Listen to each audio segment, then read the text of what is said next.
Good morning students.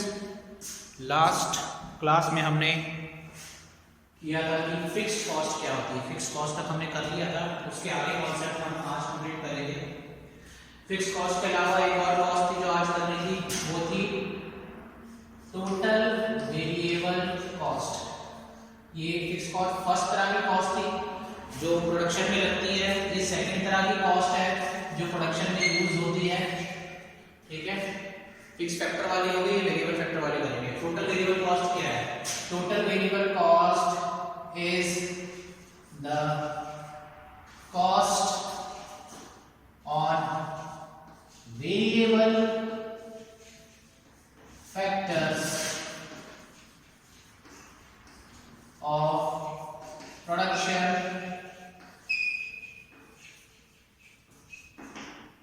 variable factors of production. It is varies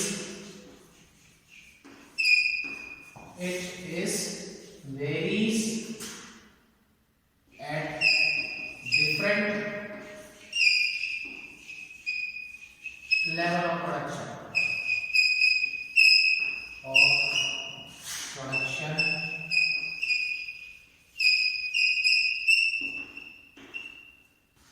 ठीक है। Total variable cost क्या है?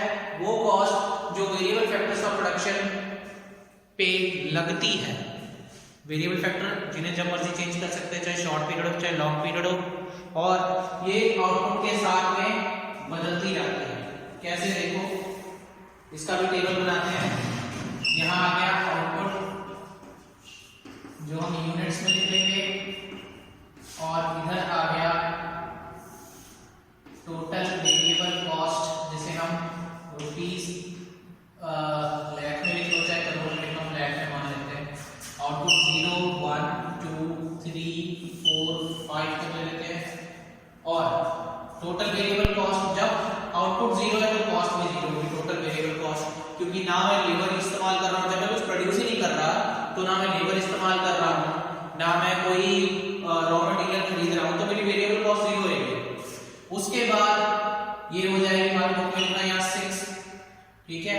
उसके बाद लिखा है 10, उसके बाद लिखा है 15, उसके बाद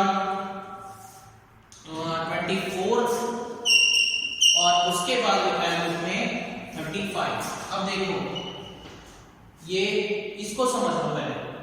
यहाँ पे 6 इंक्रीज हुए, यहाँ पे 4 इंक्रीज हुए, ठीक है। उसके बाद इधर 5 इंक्रीज हुआ, तब जाके 15 हुआ 10 में, और फिर 15 में कितना ऐड हुआ? 24 हो गया। 15 5 20 और 4 9, यहाँ 9 इंक्रीज हुआ, ठीक है। उसके बाद 24 में कितना ऐड हुआ? 35 हो गया, यहाँ पे भी 9 इंक्रीज हुआ। तो देखो टोटल वेरिएबल कॉस्ट कैसे काम करती है।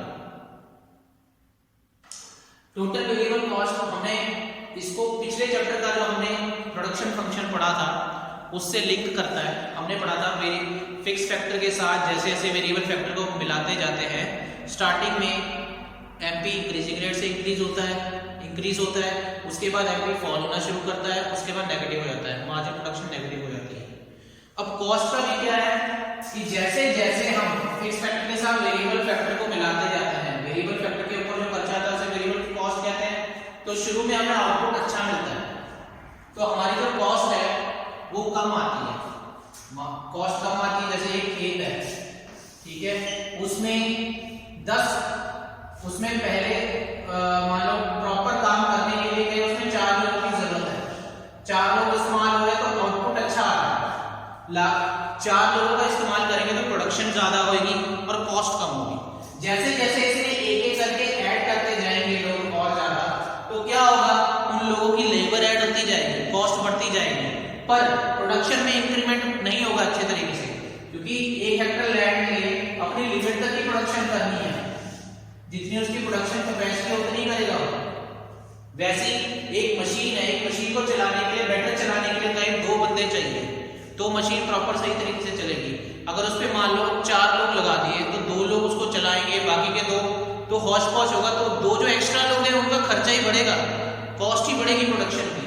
इसीलिए टोटल वेरिएबल कॉस्ट स्टार्टिंग में कम डिक्रीजिंग रेट से इंक्रीज होता है, उसके बाद इंक्रीजिंग रेट से इंक्रीज होने लग जाता है, क्योंकि वेरिएबल आउटपुट बढ़ाने के लिए वेरिएबल फैक्टर्स को बढ़ाते रहते हैं। जैसे जैसे वेरिएबल फैक्टर को बढ़ाते रहते हैं उनका खर्चा बढ़ता रहता है, उनकी कॉस्ट बढ़ती रहती है। जो लेबर हम बढ़ा रहे हैं तो जो एक्स्ट्रा लेबर रख रहे हैं उनको खर्चा देना है, उनकी वेजेस देनी है, तो कॉस्ट बढ़ती जाएगी, पर आउटपुट उस हिसाब से नहीं बढ़ेगा। इसीलिए टोटल वेरिएबल कॉस्ट बाद में इंक्रीज होती रहती है। हमारा खर्चा बढ़ता रहता है पर हमारा आउटपुट उस हिसाब से नहीं मिलता। इसीलिए टोटल वेरिएबल कॉस्ट जब भी बनाएंगे आप बुक में ऐसे बनाएं, आप अपनी मर्जी से कुछ भी बना सकते हैं। जैसे यहाँ 0 से, जैसे मैं मान लो फॉर एग्जांपल यहाँ 0 रखा है पहला, अब यहाँ पे 6 था, मैं 6 की जगह मान लो यहाँ पे कर देता हूँ 5, ठीक है। अब हमने ये ध्यान में रखना है कि पहले डिक्रीजिंग रेट से इंक्रीज हो रहा है, तो आगे 5 के आगे मैं यहाँ पे लगाता हूँ 9, ठीक है। उसके बाद अब यहाँ पे मैं 9 में जोड़ देता हूँ, यहाँ पे 15 हो गया, चलो 15 है, यहाँ पे 15 की जगह मैं यहाँ पे लिख देता हूँ मान लो 17 हो गया, ठीक है। उसके बाद देखो कितना ऐड हुआ, यहाँ पे 5 इंक्रीज हुआ, यहाँ पे 4 इंक्रीज हुआ, यहाँ पे कितना इंक्रीज हो गया, 8 इंक्रीज हो गया। अब यहाँ पे मुझे 8 से ज्यादा इंक्रीज करना है, 12 इंक्रीज कर लेंगे तो कितना हो जाएगा 9, 29, 12 इंक्रीज करके 29 हो गया, ठीक है। अब आगे जो भी इंक्रीज करना है 29 में जोड़ना है, वो मान लो 29 में मैंने मान लो 12 के 14 इंक्रीज कर दिया, तो यह है 3, 2, 3, 4, 43 हो गया, ठीक है।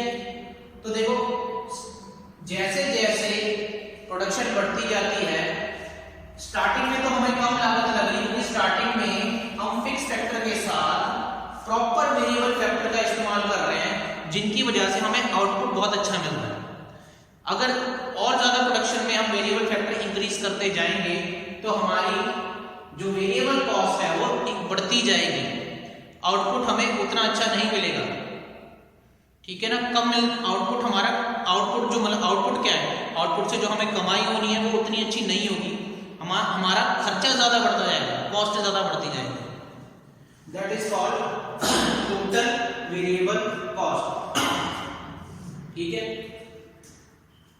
इसीलिए अब इसको देखो, मैं आपको इसका डायग्राम भी बना के दिखाता हूं, इसकी शेप भी आपको पता चाहिए कैसे करते हैं। पहले नंबर पे मीनिंग, दूसरे पे टेबल, थर्ड नंबर पे इसका डायग्राम। और डायग्राम में बड़ा ही मानना, क्योंकि अगला कॉन्सेप्ट जो है उसके डायग्राम भी मैं इसी में बनाऊंगा। ये रहा एक्स एक्सिस, ये रहा वाई एक्सिस, ये रहा 0, 1, 2, 3, 4, 5, 6, 1, 2, 3, 4, 5, 6, यहाँ पे हमेशा हमारा आउटपुट आता है, और इधर हमारा आएगा टोटल वेरिएबल कॉस्ट। कितना है 0, 6, 6, तो इसको मैं 5, 5 का क्या बोल रहा हूँ, 5, 10, 15, 20, 25, 30, 35।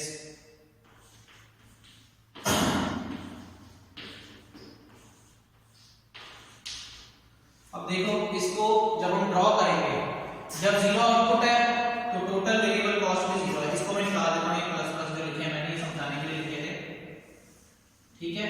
जैसे जैसे फिर हमने 4 वेरिएबल, मान लो 4 लेबर और ले ली, उस वजह से हमारा टोटल वेरिएबल कॉस्ट अब कितना हो गया, 6 लाख हो गया। एक और यूनिट प्रोड्यूस करने पे तो 6 लाख यहाँ पे नहीं होगा।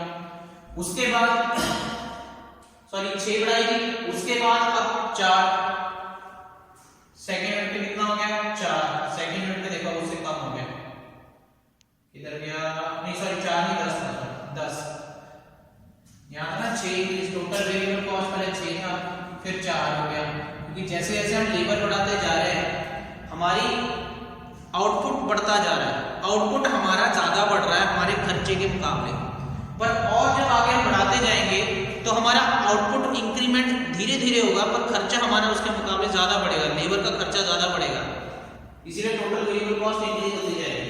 अब तीसरे नंबर में क्या है, तीसरी यूनिट पे कितना आ रहा है 15, तीसरी यूनिट पे 15, 5 इंक्रीज हो गया। अगली यूनिट पे कितना आ रहा है 24, चौथी यूनिट पे आ रहा है 24, एक मिनट में गलत है, 0, 1, 2, 3, 4, हाँ 5 है, चौथी का है 24, ये रहा 4th यूनिट, ये रहा 25, 35, 5 मिनट पे 35 ये रहा। अब इसको जब हम ड्रॉ करेंगे ना तो इसकी शेप ऐसी बनती है हमेशा एस शेप बनती है इस तरह से, एस तरह की शेप बनती है हमेशा टीवीसी। क्यों? क्योंकि स्टार्टिंग में वेरिएबल कॉस्ट धीमी रफ्तार कम हो रही है, स्टार्टिंग में वेरिएबल कॉस्ट कम होती है, फिर एक लेवल के बाद बढ़नी ज्यादा शुरू हो जाती है, खर्चा ज्यादा बढ़ना शुरू हो जाता है, आउटपुट उतना नहीं आता। तो टोटल वेरिएबल कॉस्ट की शेप इस तरह की होती है। अब इसके बाद अगला कॉन्सेप्ट आपकी किताब में जो है वो दिया हुआ है टोटल कॉस्ट, मार्जिनल कॉस्ट और एवरेज कॉस्ट। जैसे हमने पिछले चैप्टर में पढ़ा था टीपी, एमपी, एपी, उसी तरह से total cost TC, total marginal cost MC और एवरेज कॉस्ट एसी है। तो सबसे पहले हम टोटल कॉस्ट तक ही पढ़ेंगे आज। टोटल कॉस्ट होता क्या है? टोटल कॉस्ट क्या है इसको पूरा ही लिखता हूं। अब टोटल का मतलब होता है कुल मिला के सारा का सारा टोटल। तो ये है it is the cost of production, it is the cost of production of all the factors of production।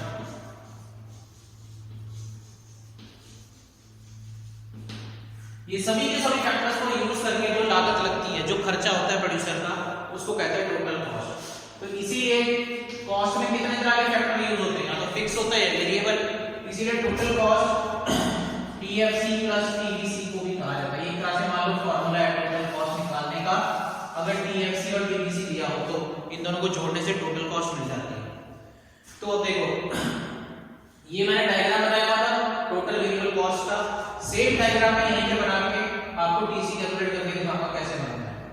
यहां आ गया आउटपुट, आउटपुट आ गया हमारा यूनिट्स में आ गया। फिर टोटल वेरिएबल कॉस्ट और total fixed cost. Total fixed cost में वो बनाऊंगा जो पिछले वाले लेसन में मैंने बनाई थी 12 कांस्टेंट 0 1 2 3 4 5 और टोटल वेरिएबल कॉस्ट 6 10 फिर आए यहां पे क्या था 15, यहां पे 28, यहां पे 35 सॉरी 24 है, 24 यहां पे 35 और टोटल फिक्स्ड कॉस्ट अपनी कितनी थी 12 कांस्टेंट थी, सबने कांस्टेंट थी। ठीक है, अब टोटल कॉस्ट का फार्मूला क्या है? TVC plus TFC. तो इन दोनों को प्लस कर देंगे 12। याद रखना total cost zero level of output पे कभी जीरो नहीं होगी क्योंकि टोटल फिक्स्ड कॉस्ट कभी जीरो नहीं होती।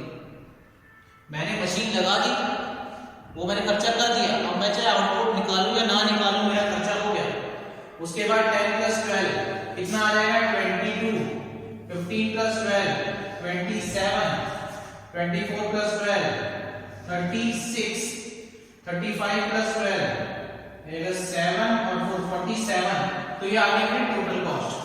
अब देखो total cost, total variable cost और टोटल फिक्स्ड कॉस्ट तीनों की शेप दिखाता हूं आगे। टोटल वेरिएबल कॉस्ट मैंने बनाया हुआ, टोटल फिक्स्ड कॉस्ट 12 कांस्टेंट है तो 12 यहां पे कहीं होगा। ठीक है, यहां होगा 12 ये रहा, ये टोटल फिक्स्ड कॉस्ट है। 3 लेवल ऑफ आउटपुट पे दोनों के दोनों बराबर है, टोटल फिक्स्ड कॉस्ट और टोटल वेरिएबल कॉस्ट मिलते हैं। टोटल वेरिएबल कॉस्ट सॉरी नहीं बराबर है 15 है 20। टोटल वेरिएबल कॉस्ट का 15 यहां है, तो ये 12 आएगा अपना, इससे थोड़ा नीचे आएगा 10 11 12 यहां पे नहीं आएगा, ये रहा टोटल फिक्स्ड कॉस्ट। ठीक है, यहां पे आ गया टोटल फिक्स्ड कॉस्ट। अब देखो टोटल कॉस्ट देखते हैं कहां से बनती है। पहले में टोटल कॉस्ट कितनी है 12, जीरो लेवल पे 12 क्यों है टोटल कॉस्ट? क्योंकि टोटल फिक्स्ड कॉस्ट यहां पे 12 है। तो जीरो लेवल पे ये कहां से शुरू होगी? यहां से शुरू होगी। पहला पॉइंट टोटल कॉस्ट का ये आ गया। फिर वो जब 1 यूनिट तक कितनी है टोटल कॉस्ट 22 कहां आ रहा है? यहां पे आ रहा है। थर्ड यूनिट पे कितना है ये 27, थर्ड यूनिट पे आ रहा है ये 27, तो ये 27 अपना कहीं यहां पे आएगा, इधर आएगा।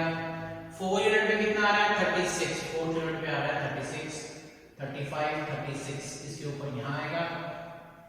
50 यूनिट में कितना आ रहा है 47 इसके आगे 40 हो जाएगा 47, मतलब यहाँ ऊपर नहीं आएगा। तो इसको भी जब हम ड्रॉ करेंगे तो इसकी शेप भी देखो टोटल वेरिएबल कॉस्ट की तरह ये भी एस शेप का ही बनेगा। यहाँ पे स्केलिंग हो सकता है जैसे सही ना हो बराबर ना हो, तो टोटल कॉस्ट और टोटल वेरिएबल कॉस्ट दोनों की शेप एस की होती है, ये चीज याद रखना, ठीक है। तो ये टोटल फिक्स कॉस्ट, ये टोटल वेरिएबल कॉस्ट, ये टोटल कॉस्ट हो गया, ये तीनों की शेप एक में बना के दिखा दी। अगर आपको अकेला टोटल कॉस्ट पूछा है तो सेम इसी तरीके से पहले टोटल कॉस्ट का मीनिंग ये बन गया इसका टेबल, उसके बाद टोटल कॉस्ट का आपने क्या बनाना है ग्राफ। ये अकेला टोटल कॉस्ट बना दोगे, ये तो नहीं भी बनाओगे तो भी चल जाएगा।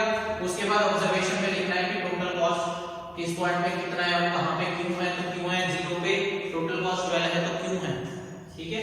सो ये था टोटल कॉस्ट और ये हमने इससे पहले किया था टोटल वेरिएबल कॉस्ट। अगले क्लास में हम इसके बाकी के कॉन्सेप्ट कंप्लीट करेंगे।